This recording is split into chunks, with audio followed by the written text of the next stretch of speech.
대학신문 기자를 통해 현장감 있는 이야기를 직접 들어볼 수 있는 시간입니다. 24시 초대석, 오늘의 초대 손님은요, 단대신문의 노효정 기자입니다. 반갑습니다. 네, 안녕하세요. 반갑습니다. 네, 우리 시청자 여러분께도 자기소개 간단히 해주실까요? 네, 안녕하세요. 저는 단국대학교 학보사 단대신문에서 취재기자로 활동하고 있는 노효정이라고 합니다. 네, 오늘 노효정 기자가 소개해 주실 기사의 제목은 역사에 남기고 마음에 새기다라는 제목인데요. 자, 어떤 내용인지 지금부터 이야기 나눠보겠습니다. 먼저 기사를 보니까 일단은 한눈에도 딱 소녀상을 본떴다라는 게 느껴질 만한 그런 그림이 실려 있는데요. 어떤 문제를 다룬 기사인지 개괄적인 소개 부탁드릴게요.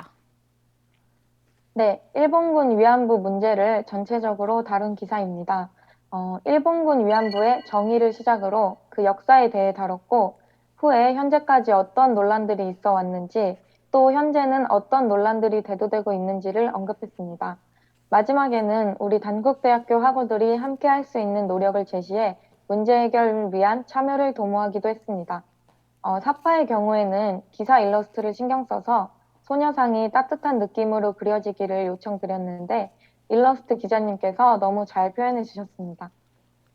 네, 현재 시점에서 이렇게 일본군 위안부 문제를 기사로 다뤄야겠다라고 판단한 편집부나 노 기자의 기획 의도가 궁금해지는데요.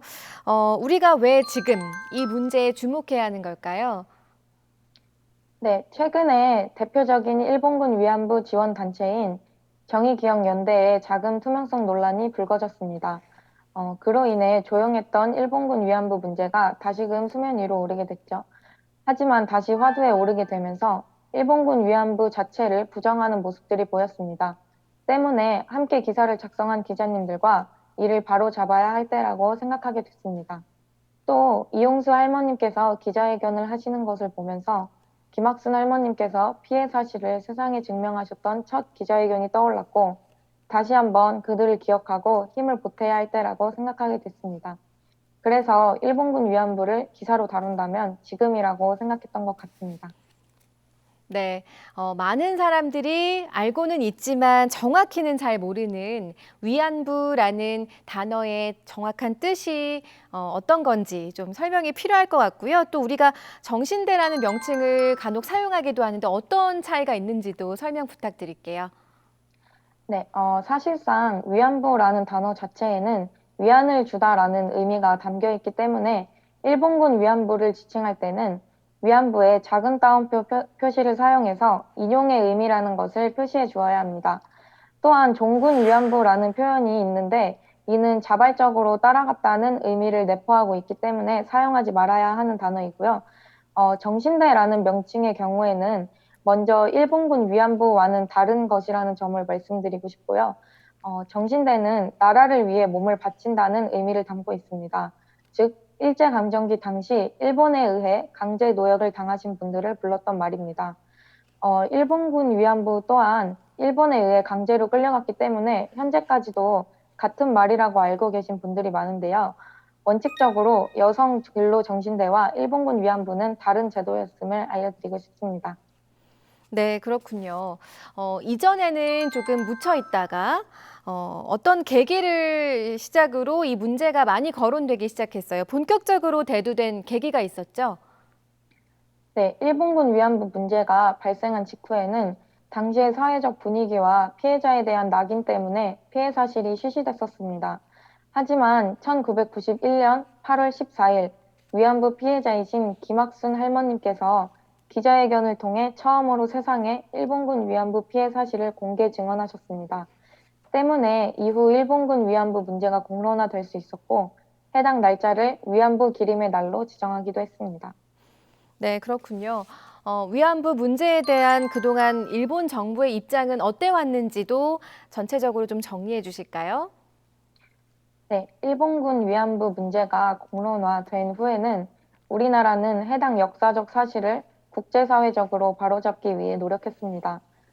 그러나 일본 정부의 입장은 무시와 사실 부인으로 일관했고, 아베 신조 총리는 군에 의한 일본군 위안부 강제 연행 사실은 증거 문서가 발견되지 않았다는 입장을 내비쳤습니다. 현재까지도 군이 주체가 됐다는 사실과 강제성을 인정하지 않고 있는 모습입니다. 네, 여전히 인정하지 않고 있다. 위안부 문제 연구소의 소장님과 인터뷰도 진행을 하셨죠. 네, 어떤 말씀 전해주시던가요? 어, 일본군 위안부 문제 연구소 김소라 소장님과 인터뷰를 했었는데요. 소장님께서는 위안부 문제를 단순히 일제강점기 때의 전시 성폭력 문제로만 인식해서는 안 되며 피해자들의 목소리에 귀 기울여 같은 일이 재발하지 않도록 예방법을 모색해야 한다고 말씀해 주셨습니다. 또한 일본군 위안부 문제를 단순히 해결돼야 할 과거의 사건으로 받아들이는 것이 아니라 자신과 직간접적으로 연관된 문제로서 남의 일이 아닌 나의 일로 생각하는 것이 필요하다는 말씀해 주셨습니다. 네. 그런데 어쨌든 관심은 지속돼 왔는데 크게 논란이 됐던 일이 2015년에 있었죠. 어떤 일이었는지 좀 정리해 주실까요? 네, 2015년 12월 28일에 우리나라 정부와 일본 정부 간에 2015년 한일 일본군 위안부 협상이 있었습니다. 이는 양 국가 사이에 일본군 위안부 문제에 대한 종결을 의미하는 협상이었는데요. 하지만 해당 협상은 협상 과정부터 시작해서 합의 내용에 대한 논란이 일어났었습니다. 네, 그러면 이 협상이 당사자들을 좀 배제한 국가 간의 협상이었다라고 이해를 하면 될까요? 네. 중요 문제는 해당 협상 과정과 협상 내용에 있었는데요. 협상 과정에서는 정작 당사자인 위안부 피해자들이 배제됐었고, 실제로 협상 타결에 대해서 피해자들에게 사전 통보하지 않은 것으로 드러났었습니다. 협상 내용 면에서도 일본군 위안부의 강제성을 인정하지 않았으며, 군이 주체가 된 것이 아닌 군이 관여했다는 의미의 표현을 사용하면서 책임을 회피했습니다. 또한 일본군 위안부 문제에 대해 최종적, 불가역적 종결이라는 표현을 사용하면서 앞으로의 향후 노력을 제외하는, 즉 성립될 수 없는 단어를 사용해서 해당 문제를 정리하기 급급한 진정성의 문제도 드러났었습니다. 네, 2015년 당시에 체결한 일본군 위안부 협상의 문제점 짚어주셨고요. 최근에 그 정의연 논란에 크게 휩싸이는 일이 좀 발생이 됐는데 이 부분 사건 좀 정리해 주실까요? 지난 5월 7일에 위안부 피해자이신 이용수 할머님께서 기자회견을 통해 피해자 지원 단체의 기금 운용이 불투명하다는 말씀과 함께 수요 집회 불참을 선언하셨습니다. 이후 관련 보도들이 쏟아졌고 정의연은 5월 11일에 일반 기부금의 사용처에 대한 설명과 해명을 전하는 기자회견을 열었습니다. 하지만 이후 또 이용수 할머님은 5월 27일 2차 기자회견에서 같은 입장을 고수하셨습니다. 현재 정의원의 자금 사용처가 수사에 들어간 상태이기 때문에 할머님들을 위해 사용되었던 것이 맞는지 조속한 파악이 필요하다고 생각합니다. 네, 뭐 수사가 진행 중이기 때문에 지금은 어떠한 판단도 내릴 수가 없지만 어쨌든 할머님의 그 기자회견만큼은 바라보는 사람들로 하여금 굉장히 충격적이었다라는 의견이 많았던 것 같아요. 그럼 위안부 문제를 해결하기 위해서 우리 지금 학우들이 할 수 있는 일은 뭐가 있을까요? 우선 매주 열리는 수요 집회라는 것이 있는데요. 수요 집회란 일본군 위안부 문제 해결을 위한 정기 수요 시위를 일컫는 말인데요. 매주 수요일 옛 주한 일본 대사관 앞에서 진행됩니다. 이거는 1992년 1월부터 시작이 됐고 1400회를 넘어서는 단일 주제로서는 세계 최장의 기록을 가진 집회입니다. 수요 집회에 참가하게 되면 다양한 사람들과 일본군 위안부 문제 해결에 대한 목소리를 낼 수 있습니다. 네, 원한다면 누구든지 목소리를 낼 수 있는 거군요. 또 하나 위안부 역사관이 있다고 들었어요. 어디에 있는 거죠? 일본군 위안부 역사관은 경기도 광주시에 위치해 있습니다. 해당 문제에 대한 올바른 역사관을 정립하고 기록하기 위해 세워졌는데요.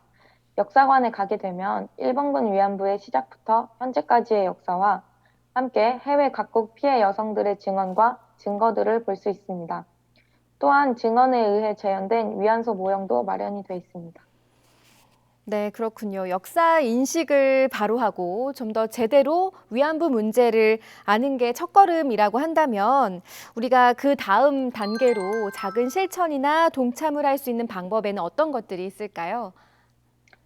네. 일본군 위안부 문제를 해결하기 위한 성금 모금은 다양한 방식으로 진행되고 있는데요. 많이 알고 계시는 인권 브랜드인 마리몬드와 우니베로스 등이 이에 해당합니다. 여러 인권에 대한 후원 상품과 함께 위안부 피해자들을 후원할 수 있는 상품들이 있기 때문에 한번 둘러보시고 위안부 배지나 케이스 같은 생활 상품을 구매해 보시면 좋을 것 같습니다. 그리고 위안부 문제에 대해 다룬 영화나 다큐멘터리를 시청하는 것도 좋은 방법이 될 수 있습니다. 무엇보다도 문제 해결을 위해 함께 목소리를 내주는 것만으로도 큰 도움이 된다고 생각합니다. 네, 기사 말미에 보니까 에필로그라는 부제를 달아서 한 달러 글을 작성해 주셨는데 이것을 노유정 기자가 직접 읽어주시면 어떨까요? 2020년 5월 25일 기준 일본군 위안부의 한국 생존 피해자는 18명에 불과하며 생존 피해자들의 평균 연령은 92세다. 이는 곧 피해자들이 생전에 진심 어린 사과를 받을 수 있는 시간이 얼마 남지 않았다는 것을 의미한다. 역사를 회피하지 않는 가해국의 태도와 청렴한 문제 해결이 요구되는 때다. 하루빨리 일본군 위안부 피해자들의 못다 핀 청춘이 해방될 수 있길 바란다. 이젠 정말 남겨둘 시간이 없다. 네, 감사합니다.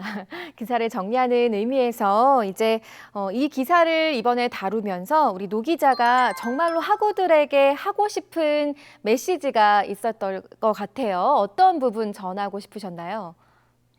네.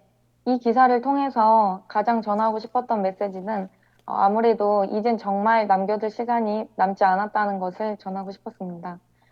기사 제목과 에필로그에서도 알 수 있듯이 일본군 위안부 피해자들에게 직접적인 사과와 해결이 전달될 수 있는 시간이 많이 남지 않았습니다. 일본군 위안부 문제 해결은 제가 어렸을 때부터 사회적으로 떠올라 있는 이슈였음에도 불구하고 아직까지 해결되지 못했고, 그러는 도중에도 고령의 피해자분들은 진정한 사과를 받지 못한 채 떠나셔야만 했습니다. 그렇기 때문에 어떠한 이해관계에도 치우치지 않고 함께 노력해 주셨으면 좋겠습니다.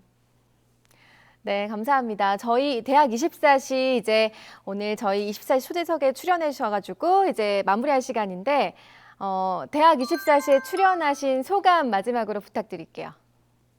어, 오늘 이렇게 일본군 위안부 문제에 대해서 기사로뿐만이 아니라 직접 말로 전할 수 있는 기회가 돼서 뜻깊고 좋은 시간이었다고 생각합니다. 감사합니다. 네, 저희도 감사드립니다. 의미 있는 기사로 저희 프로그램 찾아와 주셔서 다시 한번 감사 말씀 드리고요. 불편한 진실도 우리는 정면으로 마주하고 부딪혀야 할 때가 있죠. 위안부 문제가 그 대표적인 사례가 아닐까 싶습니다. 자, 오늘은 단대신문 노효정 기자와 함께했습니다.